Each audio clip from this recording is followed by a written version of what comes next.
Warning, you are about to watch a Kadic review for the 2005 movie Doom. No clips, music, or bad acting from this movie was used in the making of this video. Holy crap. At this point, I think I have gone to hell. And this is just my opinion. Please respect it. And please pray for my soul. But enjoy the show nonetheless.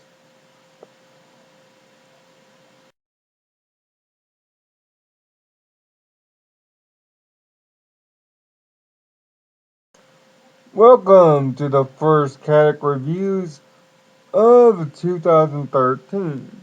Over the course of this early young web series of mine, I have delved into some of the good and some of the bad in most things. When it comes to movies, however, I seem to stay on the crap skid of things. Is it just me, or do I just enjoy the masochism of bad cinema? Everything from everything from the deplorable Dragon Ball Evolution to well, just about any other sucky movie that I've been challenged to find. But you see, this one, the ninth episode proper of Kadic, delves into something that I personally dug up. You see, my nephew just recently bought the BFG edition of Doom 3. Now, why is this relevant? Because when I was cruising around my TV guide just a couple of days ago, I just happened to see that Spike was airing a movie presentation of today's review. The 2005 Kyle Urban The Rock Crap Fest called Doom. Yes, they made a movie about the granddaddy of first-person shooters in the modern age. And let me tell you, boy did it, well, act mediocre. Okay, this movie that had two screenwriters, that's how stretched of the idea it was, and was directed by the director of Polish, but most notably in modern times as the director of Street Fighter: The Legend of Chun-Li. And given the full blessings of id Software, Universal's attempt at trying to make a video game movie. Now, this movie tries its damnedest to loosely be based upon Doom 3, seeing that Doom 3 had only been released months prior to the movie's release in 2005. Hell, when you know the movie's original director pulls out just months before production is to wrap on this thing, you know you've got craptastic written all over you.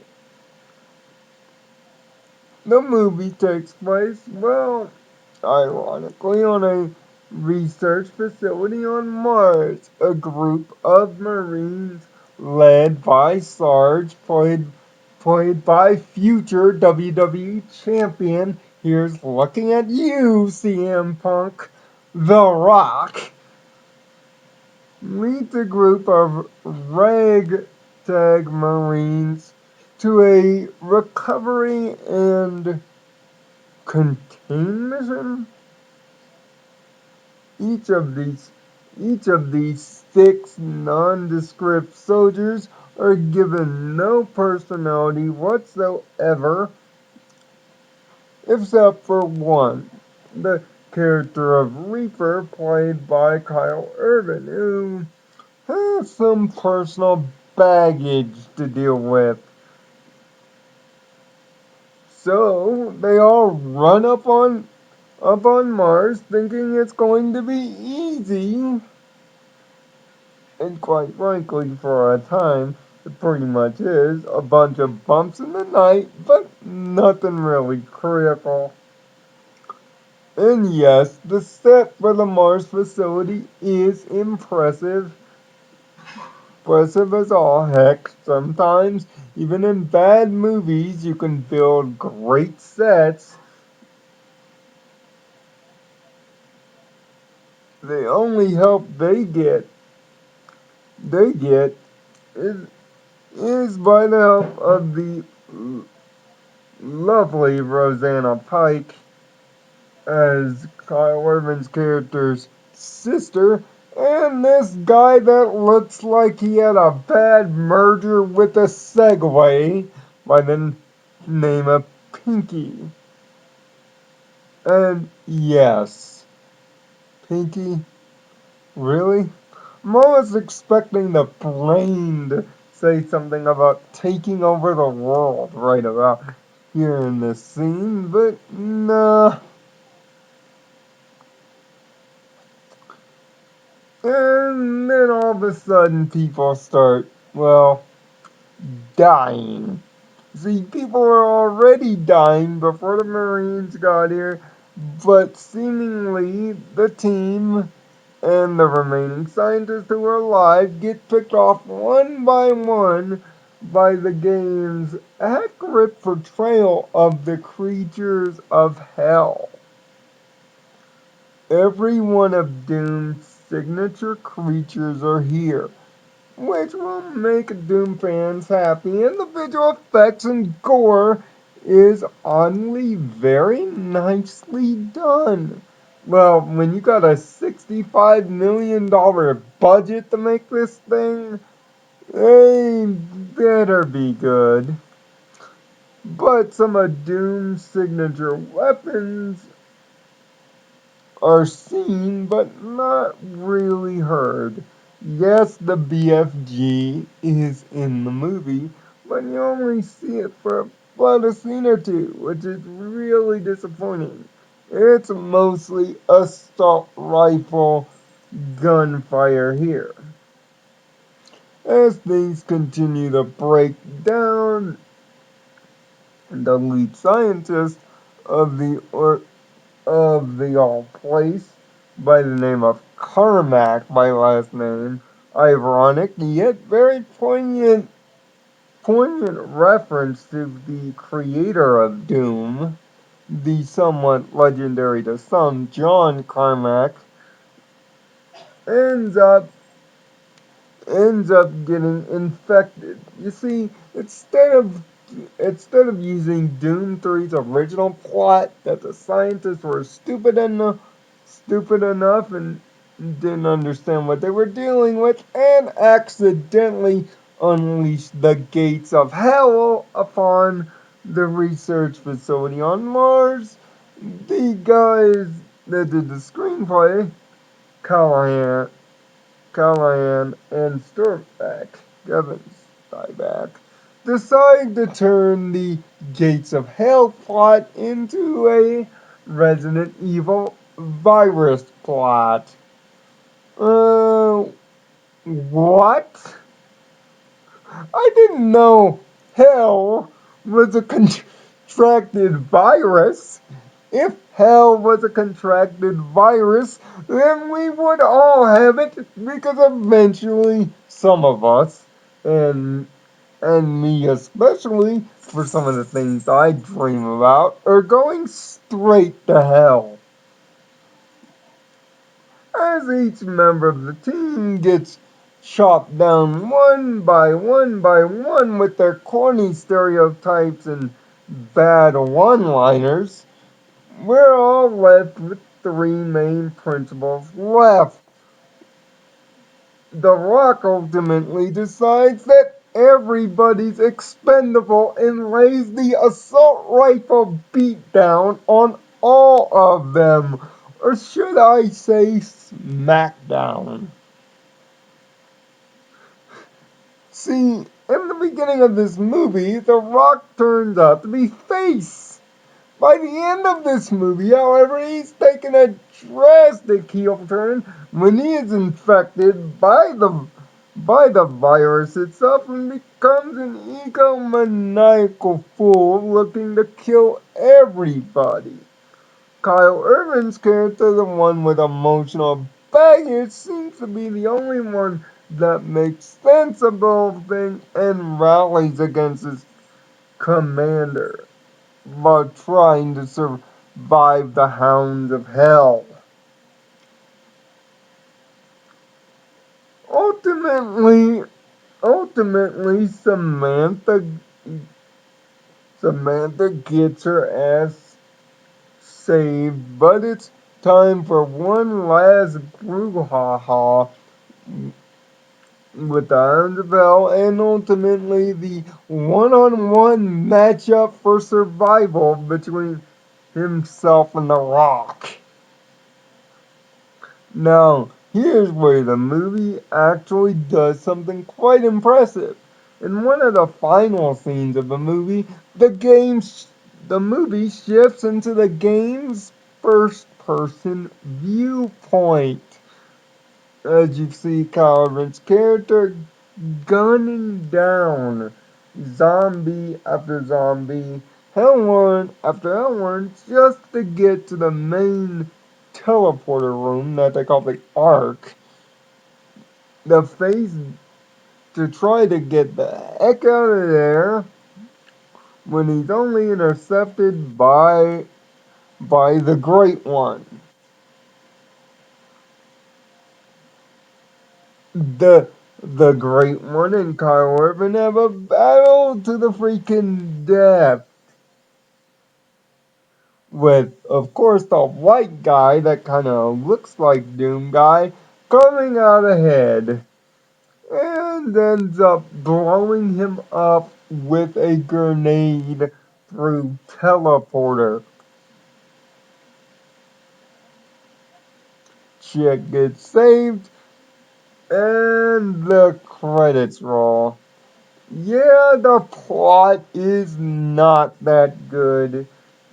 And the fact that they revised an already good plot for a Doom movie.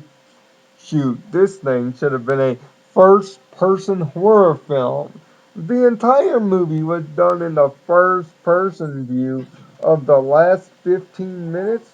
This would have been refreshing, different, and would have shown great continuity to the overall game. Instead, we are given a popcorny action flick. For some, that's not a bad thing. But for the gamers, which this movie is made for, it's an unintended insult.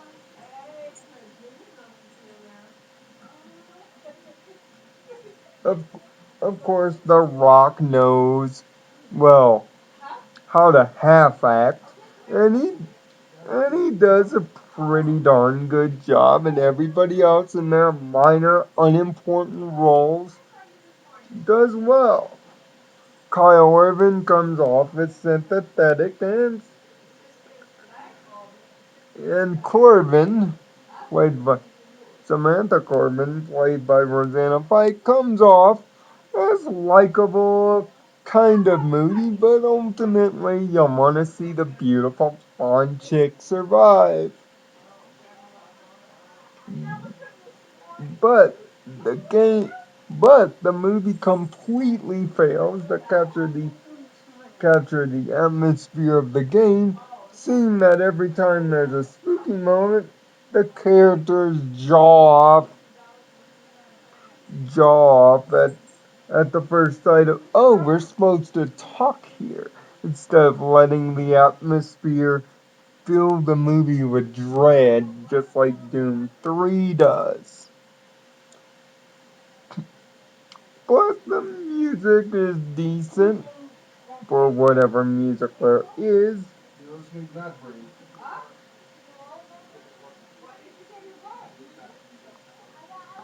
And let's be honest, the subtle references to the game's history is nice, but there's way too little of it. Doom is not Street Fighter The Legend of Chun-Li.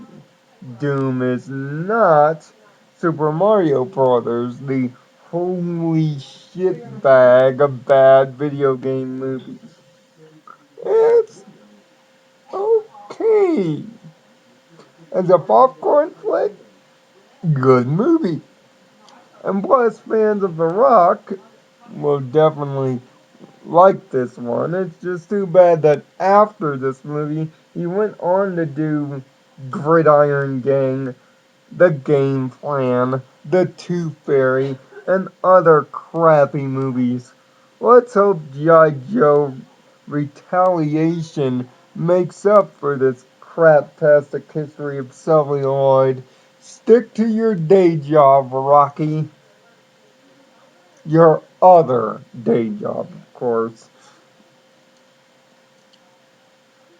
In the end, Doom is a movie full of potential, and is half written decently. But the movie fails because of bad direction, unnecessary plot changes, and not enough references to the game or the feel of the game. Once again, it's a video game movie that relies on the plot just to get a movie out there. It's a 6 out of 10. Watch this movie if you're bored, but don't waste Microsoft points or go trying to find the Blu-ray. Just stick to the game. Now, if you don't excuse me, I'm gonna go find a blue key, a skull key, and teleport my ass out of this hellhole. Until the next Kadic reviews, I'm Leo Lion 59. Live life by the code.